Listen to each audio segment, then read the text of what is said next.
Hi, everybody. Welcome to Sunday School Bonanza. It's where we talk about gospel doctrine and listen to the smooth sounds of the New Testament. That's right. I'm your smooth captain, Jeff, and I'm joined by my first mate, Kurt Francom of leadinglds.com. Oh, yeah. I didn't know we were doing it in these deep tones, Jeff. This is what we're going to lull you off to sleep. Experience. So your gospel doctrine lesson is not what makes you fall asleep. We're going to do it on this podcast. Right. That's the goal. I'm glad you chose me, Jeff. Please visit leadinglds.com and shout your opinion about the incorrect things I say. We love discussion and debate. People don't do that on your site, do they? Nah. No, I did a post. I did an article about the 7 unbreakable rules of a meeting, and boy, I awakened the sleeping giant of the Mormon Church. I tell you, people have opinions about meetings.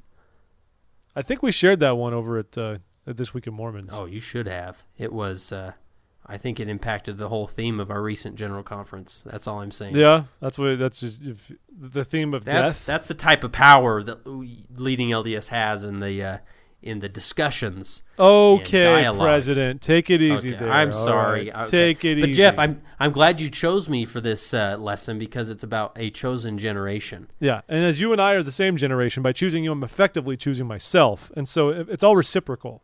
Yeah, and I wasn't going to mention this, Jeff. We kind of joked about it before, but I think it's important. I think we have a duty as the number one Sunday school podcast that this idea of a chosen generation. There was this quote going around in the 90s, and you had not heard of this, but about being generals in heaven. I had never heard this quote before. And it must have been a Utah thing, but that we in this dispensation we were generals in God's army or something, and then when people find out that we lived in Gordon B. Hinckley's time, there'll be a hush in heaven. If there is any teacher out there that busts that quote out during your lesson, you stand and you say, "That's ridiculous," right? And No. What you do is you bring a sign that says #What about Howard to celebrate President Hunter because it's just so rude to him.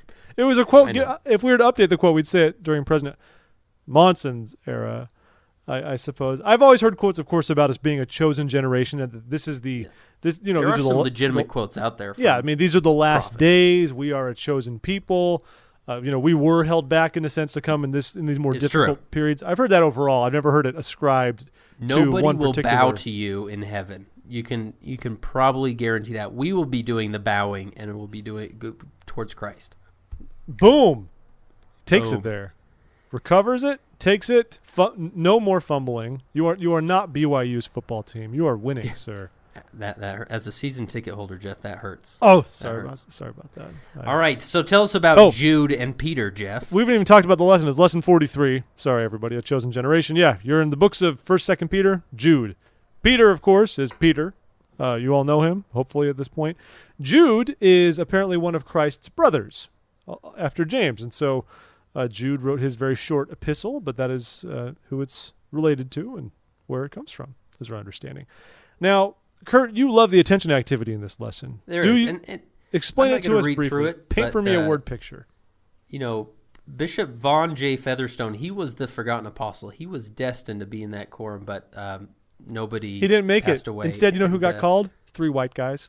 White guys. What are you going to do? And I think Brother Featherstone is also white, but that's beside the point. You go back and listen to some of his General Conference addresses, and they were fantastic. And he shared this story. Yeah, he's famous for that. About King Louis the 16th? My Roman numerals, I could freshen up on those. But anyways, great story about this king who was born to be a king, and he recognized that, and it helped him overcome the filth of this world, to know that he was divine in his very essence, in his very heritage. He was divine, and therefore he did not have time for sin and filth. And anyways, read it. It'll be great.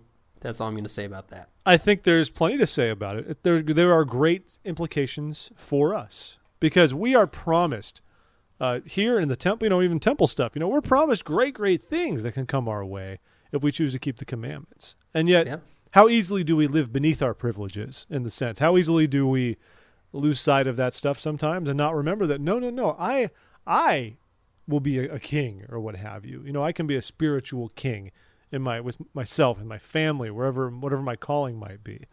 And to, give it your all and abstain from that which should be abstained and, soldier on, people.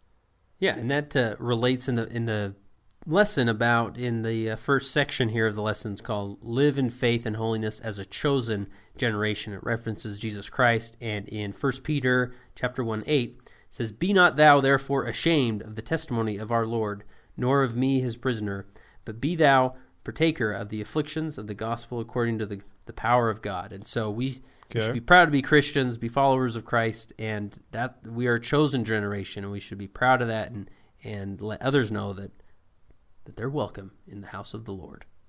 I also like that Peter discussed faith being, more precious than gold. Yeah. You didn't say that already, did you? I did not. No, that was the next bullet point. I didn't think so. And you nailed it. I had a moment right there. More precious than gold. I like that. Think about what our precious things are to us today. Not just gold, whatever it might be. Is your faith more precious to you than that? I always enjoy questions that make me be reflexive. I find that to be very useful in my personal discipleship. And so anything that can make me really ponder where I'm at and what I can do to arrive at a different station in life on my spiritual journey is useful to me. Yeah, and the faith is more precious than gold. Think of those day-to-day activities that we can do that's going to strengthen that faith, right? And obviously, if it's more precious than gold, that's where we would never miss and always focus our time. And it goes back to the Sunday school answer of going to church, praying, reading the scriptures. But those little things, those little habits we build, that's where our testimony will be strengthened and will be a greater chosen generation. And likewise, with your faith being more precious than gold, that kind of implies what are you willing to give up for your faith, with it being more important than gold? Like the well-to-do man, the young rich man who approached Christ. Christ told him to sell all that he had, and he was sad about it. But that's another point Peter's trying to make here. If your faith is more precious than your gold, well, you get rid of your gold. I've had sort of similar experiences the past number of months in my life as we welcomed our first child into the world. And I sat there. I remember actually kind of was sitting there cuddling him the other day, just kind of talking to him. His parents do, even though he doesn't know anything. And I realized, if I had to give up anything for this kid, I would. Like any material possessions I have, whatever I need. And that's I've never felt that way about tons of things before. There are things that are precious to us. Is our faith as precious as those things? Is our faith more precious to us than even this podcast, than any of my possessions? Right. That's all. It's true. And speaking of the chosen generation, Elder Bruce Armour-Compke gave a great quote that is approved church doctrine because he was speaking as an apostle. This is the first time ever we have an actual approved McConkie quote. No, I don't mean that. I mean, he did not give the hush in heaven, generals and God's army. We're saying whatever. This isn't from Mormon doctrine. That's what we're saying. This is an actual. This is in the curriculum, folks. Here it is. He said. It says, Elder Bruce Armour-Compke defined a chosen generation as not those living in a particular period or age, but the house of Israel, both anciently, in the meridian of time, and now in these latter days. It includes faithful members of the church who have taken upon themselves the name of Christ and have been adopted into his family. So nobody is better than anybody else. We all have the opportunity to be in his house. So there we go. Great quote. Now, one of those ways that we can be in his house is by enduring trials and persecution, which is not easy. This is a short section in the lesson, but I feel like learning how to weather adversity is an incredibly valuable ability and trait. And it's not something that comes easily probably to any of us, and yet there is much to be gained from learning how to endure trials. And of course, Christ gave us the example of that. Peter even talks about that here in 1 Peter in chapter 2:21, that Christ suffered for us, leaving an example. Now, does that mean we're supposed to suffer in that sense of Christ? Like we're supposed to be kind of dreary and marching our way through discipleship in this explicitly solemn, almost downcast sort of way? Is that part of that? Is that the suffering that we're supposed to emulate? No, I don't think so at all.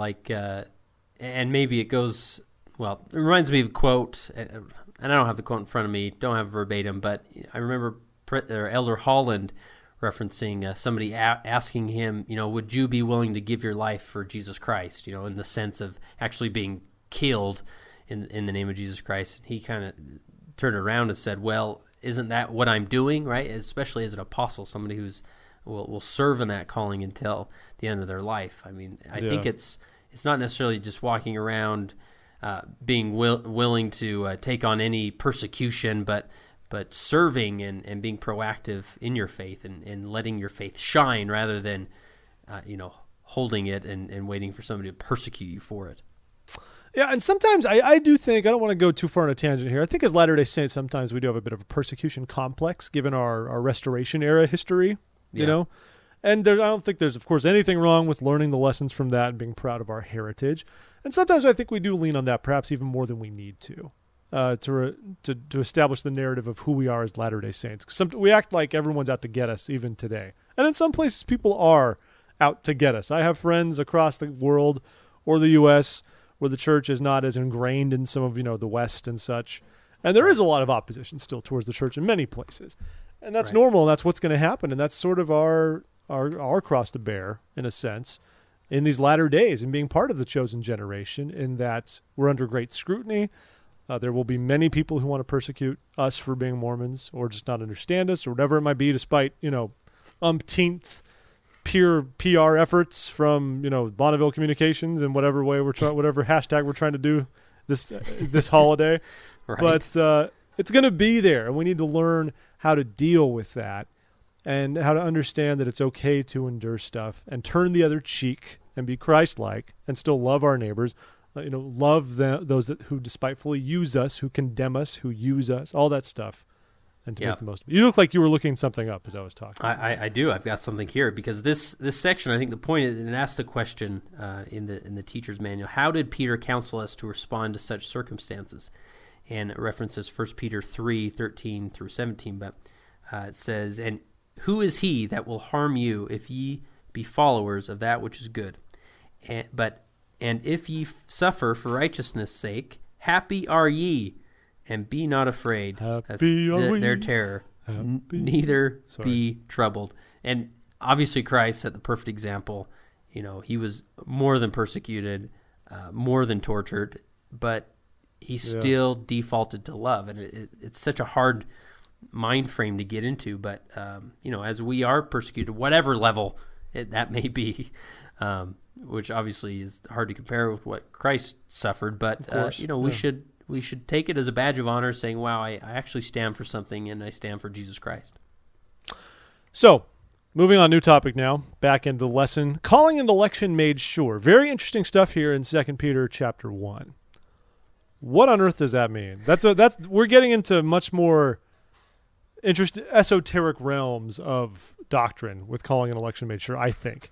So we throw that around. What is implied by that, President? Yeah, this is an interesting concept because as I go through my day-to-day life, I'm not thinking like, okay, let's see, what more do I need to do to get my calling and election made sure? I mean, I'm just trying to show up on Sundays and smile and be somewhat Christ-like in these circumstances. But man, to calling and election made sure, which Joseph Smith received his election made sure in section 132 as it references in the lesson. But this means that you are assured and promised exaltation in the celestial kingdom. And so, man, if I could get close to that, no waiting. You get the you can pass go and collect your exaltation, free pass. But it's not a free pass. Not obviously, a free pass. There's sanctifying that takes place. So. Well, it's sanctifying. It's very interesting because if I understand that this would come your way. Because obviously one could easily say, well, that's great if that happens. What if I screw up after that? But I believe it's under the assumption that you have so sanctified yourself that's never going to be an issue, right? You're in such a place that you have conquered the demons of mortality, and that's fine. Then there you go. And you're given your eternal reward, or at least promised it up front in a way. You don't have to wait until, Gog and Magog and all this stuff going down, and you just. It's going to make Armageddon much more boring, if we're being frank. And I think the word here to point out is that word exaltation, because we have already received our promise of salvation, right? And that comes through the grace of Jesus Christ. There's nothing we can do to earn that, but it's through that's the justification part of it. This is talking about the sanctification part of it, how to become more godlike. So once we get there, once we are allowed in, we actually feel comfortable there, that we want to be there, and we have become that person that is not going to have that change of heart. And obviously Joseph Smith, a great example of somebody who reached that, and the Lord obviously assured him of that. Exactly. And there's the whole quote from Joseph Smith about that. You'll get it in your lesson. I'm not going to read it because it kind of covers what we've talked about, but it's a good quote. I like the language, though, in it, when the Lord has thoroughly proved him. That's kind of the way to explain how we can receive that blessing. I'm not going to lie to you. It's been years probably since I've approached my everyday living of the gospel from the perspective of what am I doing today to make my calling and election sure. So I'm not telling anybody what to do, but maybe I'll think about that more. That's a good family home evening lesson. Great spousal discussion. A lot of stuff to have. So the back end here, the last little bit of the lesson, very straightforward. Resist false teachers and those who deny the second coming. Especially those that bring up that quote, Jeff. If they bring up that quote, they're a false teacher. What about those who preach about the second coming? Oh, the second coming, right. Yeah, and we've seen this. Every dispensation, and there's evidence in the Scriptures, they just think, oh, we're on the cusp of Jesus Christ splitting that cloud right now and being here. But there's going to be false teachers, not to name any names, but there are going to be false teachers that... Utah didn't experience anything this year or anything like that, no. And this is in the context of denying the second coming, of course. There's plenty of those as well that just think that's not going to happen, But I do appreciate that it sometimes can be difficult to recognize false teachers. I'm the kind of guy where I want to give everyone their say. Whether I agree with them or not, I think it's important to have open dialogue. I think that's a good habit, Jeff. And I think a lot of other people... people... you have me on the podcast. You're a much better man than I can ever hope to be. But